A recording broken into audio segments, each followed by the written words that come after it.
Mexico from 1995 to 2003 as a member of the Republican Party, and was the Libertarian Party nominee for President of the United States in the 2012 election. Please give a big, warm Texas welcome to Mr. Gary Johnson. Yeah!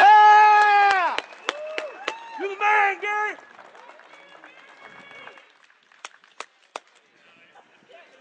I'm going to say some things here today that just about any one of you could probably relate to, and probably should be up here saying these things instead of me, but here goes. I grew up around guns. I grew up in South Dakota where hunting was the pastime. Ducks, geese, pheasants.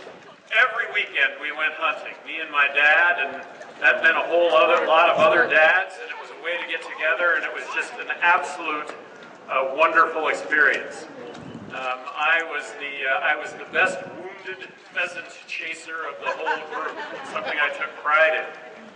You know, at age 7, I think I was given my first BB gun, and I can't even begin to tell you how many times I shot that darn thing, and I could have hit a pea at 30 yards. I mean, I knew the arc of that BB, and I could see it, and that was the life that I lived. I understood gun safety also. Inadvertently pointing your gun at somebody else was absolutely unacceptable. And my dad used to say, anybody in the group points a gun at you, meaning inadvertently, you let them know right away. And occasionally I would do that. And there was never an issue about that. Sorry, you know, sorry. We understood that. That was the life that we lived. Gun safety courses were something that were offered in school, in the Boy Scouts. I moved to Albuquerque when I was 13. I soon found myself hunting quail in the foothills of Albuquerque with my new buddies.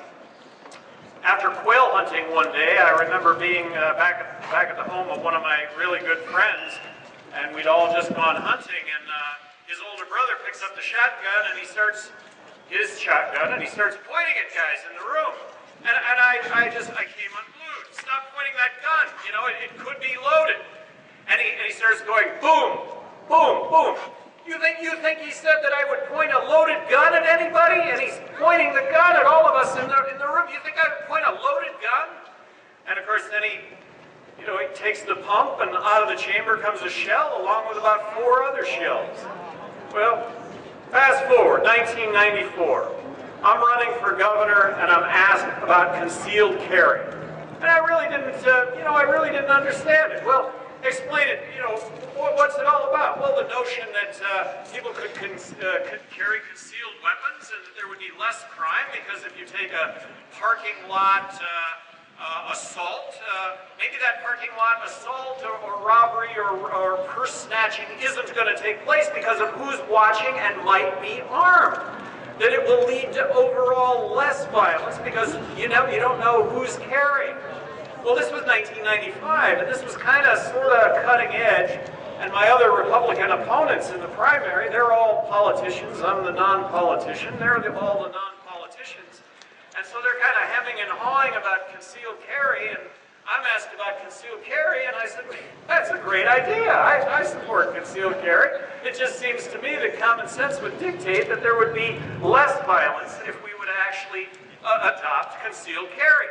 I remember in the primary debate with Democrats where one of the Democratic opponents, he throws a Chicago Bulls baseball cap on the ground and he said, if you are a young person and you wear this cap and you're in the wrong gang, you can be shot. And one of the candidates on stage here is going to make that happen with more regularity, and that's Gary Johnson, because he supports concealed carry. Well, in a state that was 2-to-1 Democrats, I got elected and I got re-elected, so I would like to think that people understood what the arguments were.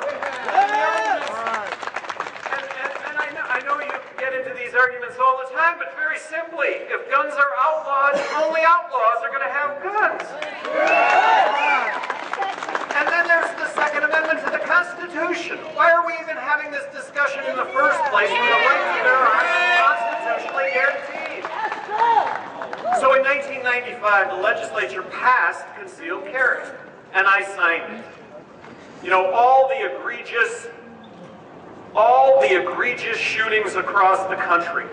What if a patriot were carrying and could bring to an end that violence? That's what I always think, is every single one of these atrocities, where's the patriot with the concealed weapon or the weapon that can bring an end to all this?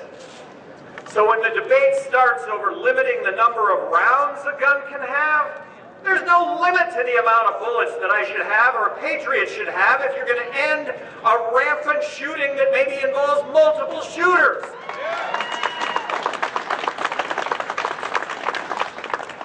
Limit the number of bullets that you can fire, and only criminals will have unlimited firepower.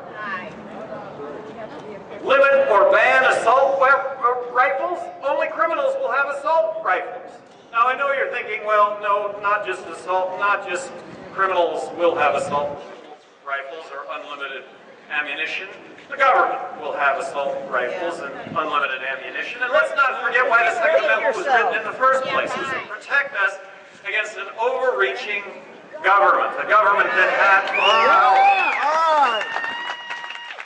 And so here I come. Oh, remember the California case where, so I'm the one that's out there right now defending this notion of, well, gee, should you be allowed to then own a tank?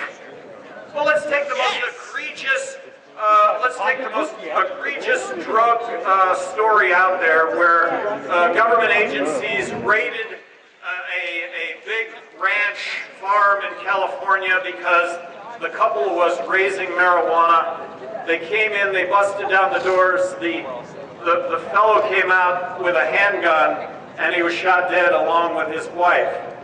And it turned out there was no marijuana on their property. The government seized the property. I think it's still in seizure today, but this is what the government can do.